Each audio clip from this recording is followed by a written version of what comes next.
three prospects that fit the Carolina Panthers the best, whether it be rounds 1, 2, 3, 4, 5. Just give me three guys that y'all are really, really high on for the way that this team is developed and created right now that will help significantly. Yeah. Honestly, it was hard for me to pick just three, but I'm going to give just three. But it was hard for me to pick three just because I think the positions that we're in, like we have the pick of the litter, in my opinion. And so one, I think it's Ted, obviously. He's my number one player. If we're sitting at 8 or if we're trading back a couple positions, I think Ted has to be in that conversation because I've said this multiple times. I don't think XL is that guy right now. And honestly, I'm not sure if he will ever be that guy. I'm kind of getting a little bit of, I haven't said this publicly, I'm kind of getting a little bit of Kelvin Benjamin vibes. Stop. Okay. Cool. Well, I mean, so because for one, it's disrespectful in both ways. Okay. It's disrespectful as fuck because Kelvin Benjamin, his first year was a demon. Not just his first year. He had like 2 or 3 seasons where he went for over a man. He had like 2 or 3 seasons. So, and I've been seeing that on X a lot too. So that's and I don't even be on X, so that was just off the top. Yeah, that was just off the top. I've been seeing that. I can't let niggas get that off. Not yet. Because to be honest, XL ain't showed me that he's the caliber receiver that Kelvin Benjamin was. So if he's not even that, then that's a very that's bad news. Yeah, I try to shoot the nigga some bail then. So if he ain't that, then we got to have a deeper, darker conversation. But that's why I think Ted is in the play. If we're drafting in the first round, I also think Mike Green. I mean, he has 17 sacks. I know that's at Marshall, but you can't really beat that. Like we said earlier, his off-field allegations, if those comes back to be what they are, then, we move on. But, I mean, if he beats those are not true, then you really got to look at Mike Green at that edge position because I think that he's someone that we need edge work. Like, we just have a lot of guys. We do. And I think he has the potential to not be just a guy. And he can really change this defense. Hopefully, he might be able to save EJ's job, even though I think he need to be gone anyway. But I mean, off of that, and then I'll come right back to you.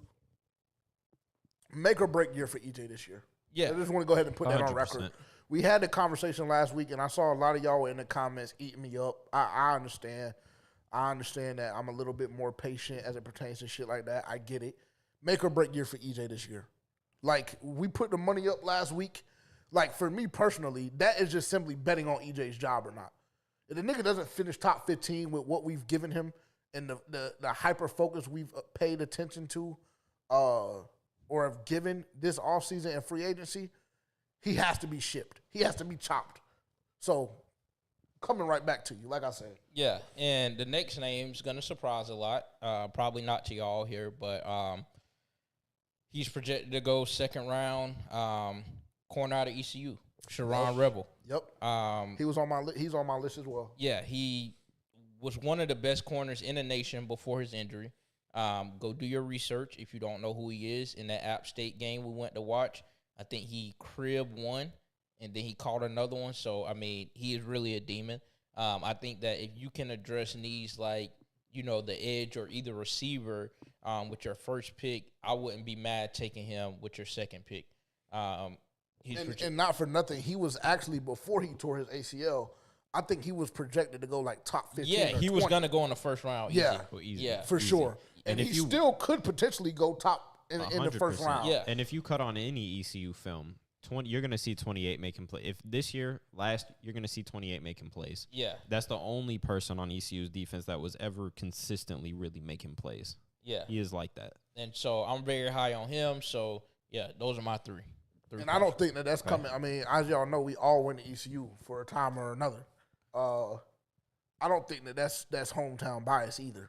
No. To be quite frank, I just think that nigga is a demon. And it lines up perfect with the position that you're picking in because you have round 2 pick 57 or something like that. He's projected to go around 54, 53, something like that. So I'm actually surprised to hear you say that name, just simply based on the fact of what happened with Jonathan Brooks.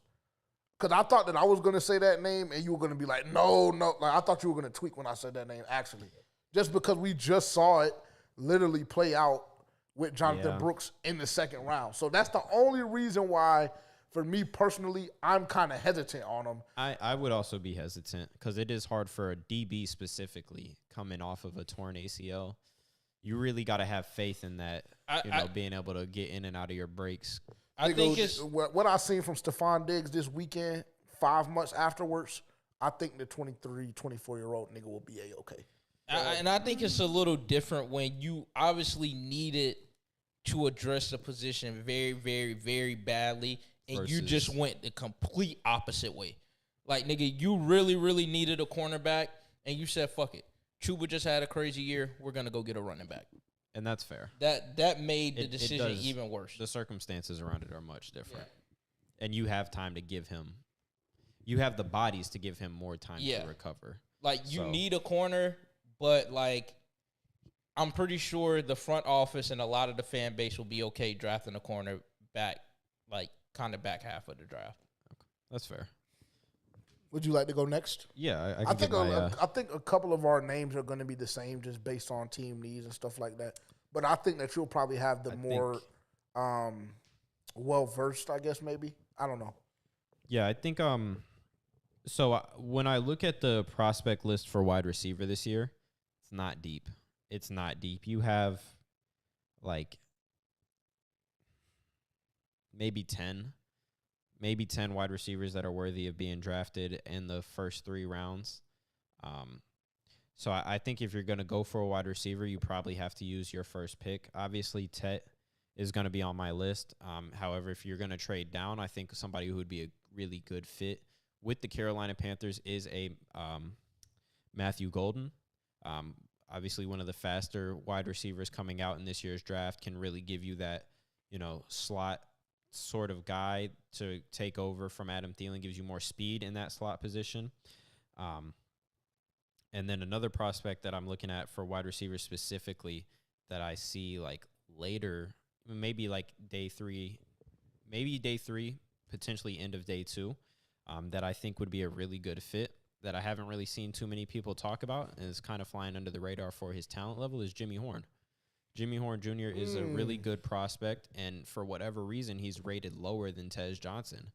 I think anybody who's watched Tej Johnson is dog shit. And that's what I'm saying. I think anybody who's watched football, based off exactly you guys' response, is like, why would Jimmy Horn be lower than Tej Johnson? Right? It doesn't really make too much sense. So he's kind of flying under the radar here. So you got a chance to get a really good prospect, a true slot receiver, because Jimmy Horn's only about 5'8". True slot receiver. I think that would be very exciting as a later prospect. But in round 1, I definitely want to see the Panthers go after an edge because I think that's the most pressing need on this team. And as I said to y'all last week, and I'm going to reiterate that today, Donovan Ezeraku. I think Donovan Ezeraku is the best pass rusher in this class. I don't care what the experts say. Everybody is just a media scout at this point, in my opinion. And Donovan Ezeraku, to me, has the best film, had the best numbers, had the most production. He is a guy that can change life in Carolina, and I would absolutely love to see them go after that. And then for my final one position, because I do think cornerback is still very much a need, especially considering you did pay J.C. Horn that much money.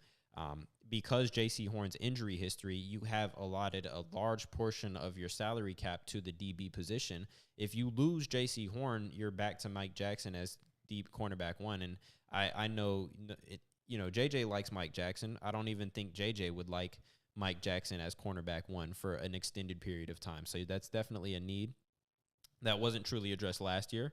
And I think this year, based off of where the Panthers are picking, a prospect that I really like is actually Kobe Bryant from Kansas. I think Kobe Bryant is a guy that you could get later in day 2 in round 3. That would be a very interesting prospect to have. He's a good cornerback. Physical. He's got some really good tape on him. I think that's one right there.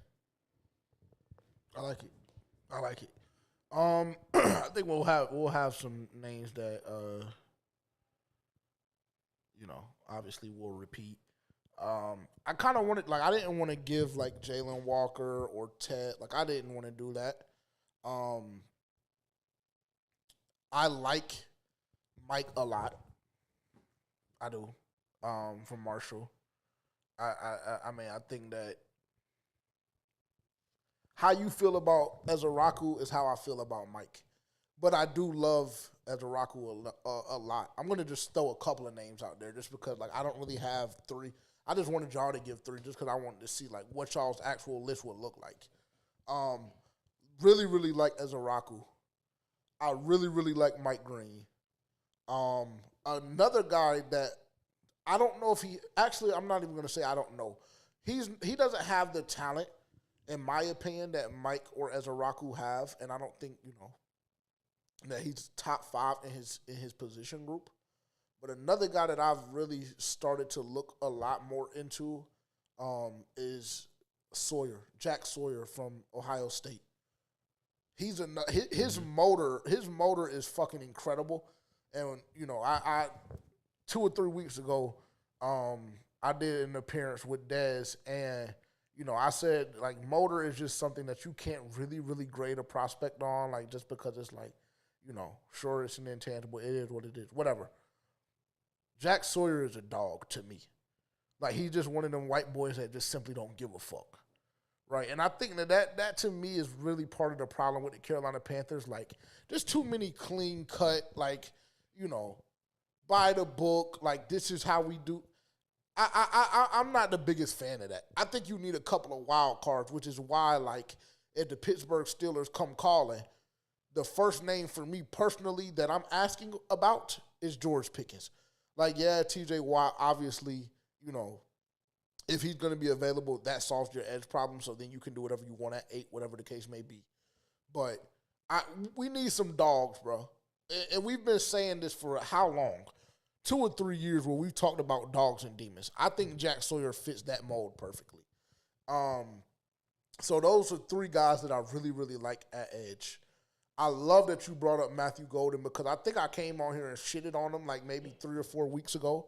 But I'm going to take that back. I did, right? Like 2 or 3 weeks ago, I came in here and shitted on him, and I told Steve Smith that he was tweaking because he has him ranked higher than Tet. I genuinely still don't believe that dumbass shit. I really don't. I think he's a really, really good wide receiver prospect. I don't think he's going to be a better NFL wide receiver than Tet, just based off size alone. I just don't. I don't see it. But I do like Matthew Golden. Potentially for the Carolina Panthers, if we're talking about wide receiver, if we're talking about somewhere in that 2 or 3 range, round 2 or 3 range, he's not going to be one of those guys where you trade back in the first round and try and get him. It's just not going to happen. Like, I need Panthers fans to understand that too.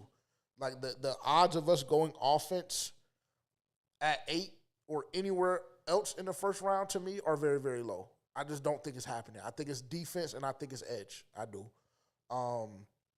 Like Matthew Golden a lot. Obviously, Tet is on that wide receiver list, and Amos from Ole Miss, like him a lot just because he's physical, and like you just said, like you're gonna need more depth in that room because Mike Jackson, I love him. I think he's a dog, but he's not a cornerback 1. He's not, and I'm not saying Amos is gonna be that, but I think that Mike Jackson having that support along with Shaw Smith-Wade and a couple of the other guys that we brought back, like, just relax, bro. Just relax. I could have gone the whole summer without hearing that name. Just relax. He developed very well at the end of the season last year. I was actually very impressed with what he gave us. Something I've been seeing about Trey Amos, a lot of people will like say is like he misses tackles. Like he'll miss a couple of tackles here and there, but like if you actually watch his film, he misses tackles because he's trying to fucking kill people. Like, he'll sometimes take a bad angle, but it's because he wants to take your head off, not because he's scared of contact. And I can personally live with that. I can too. live with somebody trying to stretch a nigga and not ankle biting, which was one of my biggest things with Trevon Moehrig, right? But that's TBD because I know a lot of Panthers fans have arousal issues with this nigga. Their cock has been stuck on hard for him since we've gotten him. So I'm not going to tweak because I would love to have a number, whatever jersey. What number is he with us? 7. Do we know? No, that's Jadeveon. Well, Jadeveon might have to get a bitch up. Now, realistically, imagine Trevon Moehrig coming to Jadeveon saying, I need number 7. I can imagine it. Okay, cool, no problem. 750. No problem, 750. I know that you have it. I saw the contract you just signed. Perfect. But no, I like Amos at A cornerback. nigga that's been a part of the worst defense in history.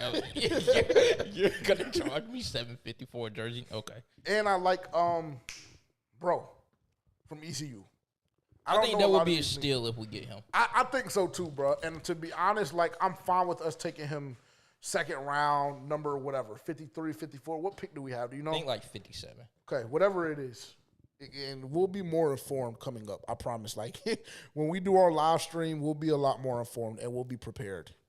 But whatever we pick second, if bro is available, what's his name? One more time. Sharon Rebel. If he's available, second round, and the Panthers had the opportunity to get him. And I know y'all gonna be hating because y'all don't know the name. And because he went to ECU, y'all gonna think we. Yeah, they're gonna think that we're dick riding. Just go research. Yeah, go watch fucking film. You don't have to rely on us. A lot of y'all do a really good job at that as well. Y'all are very informative in the content in the comments, and we're extremely grateful for that because y'all be teaching me some shit every single week, and I appreciate that. If y'all ain't familiar with this kid, just go do your research. Just check in, go look at his profile, go look at some film on him. Trust me. Y'all will not be disappointed. This is not hometown bias. This is not one of those situations. Any stretch of the imagination. It's just simply not. So I like him. Amos for cornerback. Like I said, Golden and Tate, receiver. We talked about edge rushers as well. A class that I haven't dove deep enough into is safeties. I haven't dove deep enough into this safety class. I just simply haven't. And to be honest, I need to. Because that is a huge issue that I think is flying under the radar just because we have 8, and obviously we're not drafting a safety at 8. We're just simply not doing it. I don't think we draft a safety in the first round. I have to do a little bit more research on this safety class because that's going to be something rounds 3, 4, 5 that we need desperately. I love Damani. Can I throw a curveball? Of course. Curveball position of need. What I think would be interesting and somebody who could kind of get you another playmaker. Tight end, Tyler Warren out of Penn State. Hate it. I think I don't like that. I think he's an elite prospect, though. I think he's kind of like a George Kittle type, can do it all. Probably one of the better tight ends that we've seen come out recently. I mean, I know Brock Bowers came out recently, but like kind of along that same breath of a Brock Bowers, like a difference-making tight end, and we saw the impact that Brock Bowers had in Oakland last year as a rookie. Tyler Warren is another guy. If you go watch his film in Penn State, I mean, they had him do everything. Take snaps directly out of the backfield, lined him up on the offensive line, lined him up out wide, lined him up. They ran trick plays specifically to get the ball in his hands because he's that dude. Well, even if that's the case, even if that turns out to be true, I mean, you just gave Tommy Tremble, $8 million, something like that. And you just drafted JT last year. Yeah, so it just wouldn't even make sense for the team in general. Like, even if all of those things turned out to be true about Tyler Warren. Well, I mean that's a name I've seen a lot, though. In this space, that's a name I've seen a lot, Tyler Warren. I don't know how much faith I have just yet in like Tommy Tremble, I think he's okay. Like, I think he's decent. I don't think he's anything like, when I see Tommy Tremble, I'm not thinking, I'm solid at tight end. And JT Sanders is another guy who I'm like, he has a lot of potential. But, I mean, he played well, but he also kind of fizzled out at the end of the season and he got hurt. So are we going to have another? Yeah, but I can't. Yeah, yes, but are we going to have a guy? Are we going to have another situation where we have a guy that has all the talent in the world but might not be able to stay on the field? Now, I know it was a weird hit, but it was also a hit to the head. It was a concussion, and a neck injury. You know, if we're kind of dealing with that already, I know a guy that was in Dallas that had a lot of neck and head injuries, and he ended up having a very short career. Leighton Vander Esch. So it is very, very much so. When we talk about it with Tua all the time, everybody's always very concerned with Tua's health because of his head injuries. Tua's never mind. But we're just, I'm just saying, like, head and neck injuries are nothing to play with, especially in the sport of football. And I think tight end is a position the Panthers could absolutely use another piece in that room. And I'm sorry, but the 6'9" Hooper ain't going to cut it. Well, okay, cool. So just stop. Let me ask you a question. If you're sitting at 8, right? And I just said that I don't believe that the Panthers go and get offense at 8, right? But let's say you're sitting at 8 and you're in the front office and you decide, okay, well, there's 2 really, really good weapons that we have available here offensively. Yep. Are you taking Warren over Tet? I think I'm having the conversation. I'm 100% going to have the conversation with my room. Okay. I'm definitely. I just personally, I don't know if I have to do more on Tyler Warren. I have to look more into it. But I've watched Penn State play a lot of games last year. And, yeah, he's versatile. They were able to hand him the ball a couple of times. Unfortunately, we're not doing that dumbass shit in the NFL, and we're not doing it in Carolina, right? So it's just like one of those situations where, like, is this nigga really, really, really a good, pure tight end, or is he just being gassed up because of the versatility in the packages that Penn State developed for him? And if that's the case, then, like, for me personally, yeah, I'm taking Tet over Tyler Warren. I just simply am. Because I also personally have a lot of faith in Jatavion Sanders. I'm just doing that regardless. What, taking Tet over Warren? Yeah, I mean, No I question? feel like it's damn near a no-brainer. Well, I've just seen a lot of people, and I mean, they do. I'm pretty sure on big boards he's up higher than Tet right now, if I'm not mistaken. I'm pretty sure they have him being a top 10 or 11 prospect.